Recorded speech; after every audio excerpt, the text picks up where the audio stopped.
বিসমিল্লাহির রহমানির রহিম। চলে এলাম বারাক্কা বিরিয়ানি হাউসে। আজকে একজন ইনভাইট করছে, খাবারের দাওয়াত দিয়েছে, চলে এলাম।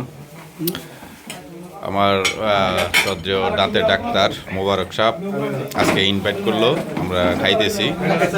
সৌরভ সাহেব, ইয়াসিন কি অবস্থা? ইনভাইট করছে এলো মোবারক ডাক্তারে। আচ্ছা ঠিক আছে। এই যে আমাদের বাবুর্চি মনির খান, ছোটন, মামু কি অবস্থা? বাকশাক কেমন হয়েছে? আচ্ছা আচ্ছা ঠিক আছে। রাসেল ভাগ ভালো হয়েছে? ঠিক আছে। তোর কি অবস্থা?